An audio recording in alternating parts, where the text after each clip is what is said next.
got thoughts on Westside Gunn being kicked out of WWE and him saying he's no longer going to push the product?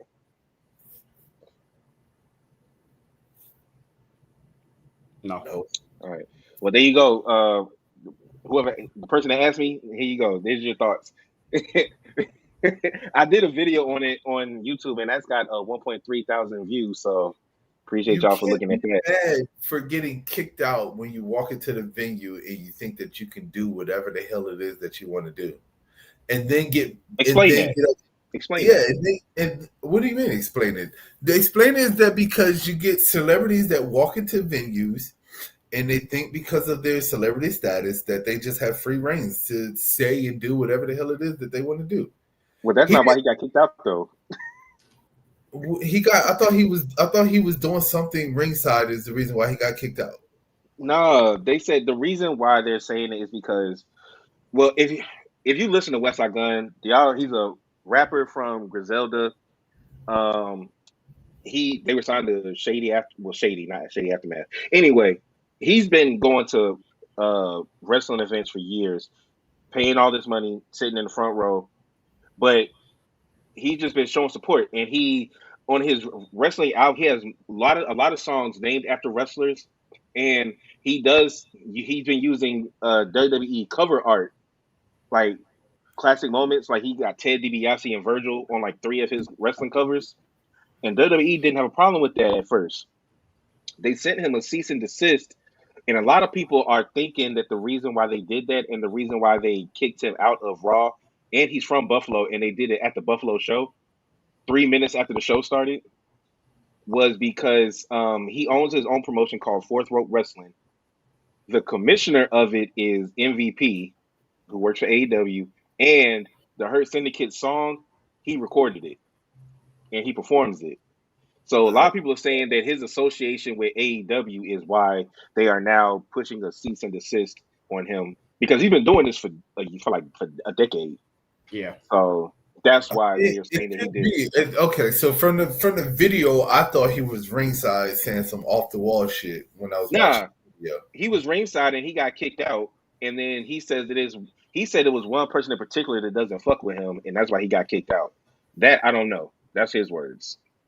But I could definitely wanted me to ask about that. I could definitely see that his relationship that's exactly with AEW and particularly MVP could probably have a lot to do with why he was removed. And the funny part is, the tag team champions of his division, of his promotion, are the Hardy Boys.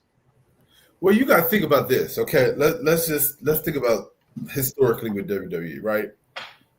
Remember at one point they were kicking people out that were coming in with AEW merch on. Mm-hmm. Like, they weren't letting you into the venue. We saw several videos because we covered it years ago on the podcast about people walking in with AEW merch on and been escorted right back out the door before the show even started. Like, they weren't even letting you through in the venue.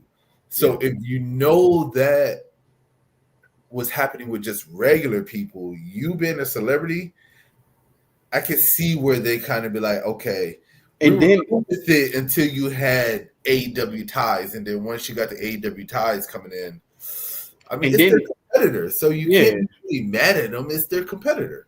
And then it's like, okay, you have your own independent business going on with Fourth Row, right? Zilla's the champion. Zilla's the champion. The Hardy Boys are the tag team champions, correct? That's what you said? Mm-hmm. Yep. Okay. Technically, that's whatever you got going on with TNA. Yes, TNA is a part of WWE, but it's not a part of, they just have a business partnership, not exactly under TKO. So you're having all these independent businesses for yourself.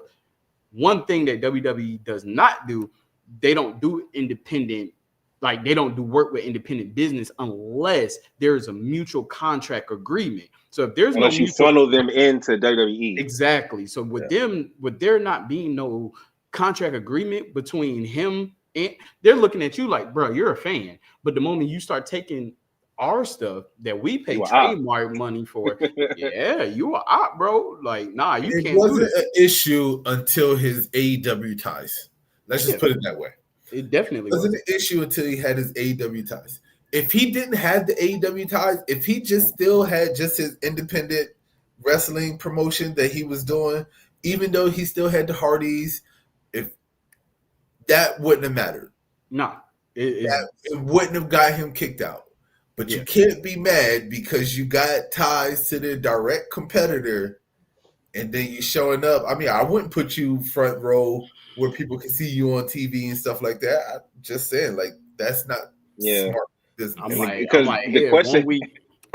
One week you in WWE, and then next week I turn on the TV. Well, you here on Monday, you on Raw, and then I turn on the TV Wednesday. I see you on doggone AEW. So, which is what had been happening.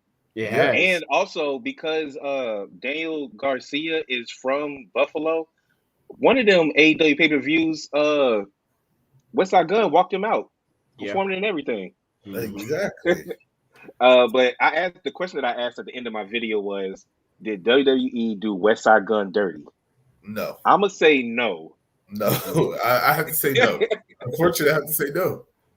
I feel where he's coming from because he's talking about he spent $50,000 on a suite. He's talking about he spent $5,000 for front row. It's not like he's getting favors from WWE. He's spending his own money for these tickets. But at the same time, bro, you the op now. You can't. And who knows what you're saying to wrestlers, because you're a celebrity, so you're going to get backstage access, or you may be able to call them up on the phone, and you know what I'm saying. No. And them, you could be a mole. You could be a mole for Tony Khan for all they know. You could be recruiting, and that's where the battle of the cons comes in. Like, how we know you ain't trying to recruit people over to the other side? Yeah, like vice versa. Yeah, I'm gonna try to get over there. If you was a fan, then stay a fan. But once you start collabing with the ops and you start doing stuff like that, then nah, I ain't gonna have you sideline next to my peoples and stuff, whispering in their ear, "Hey man, I'll get you some more money." So y'all trying to tell me that if we started OTR wrestling promotion and we did business with AEW, at WWE, we can't do it. Boy, WWE gonna send us over there in the empty spot where the camera's at. They is not about to have us nowhere. Oh man, your ass gonna stop once you get that cease and desist. I tell you that much. Yeah.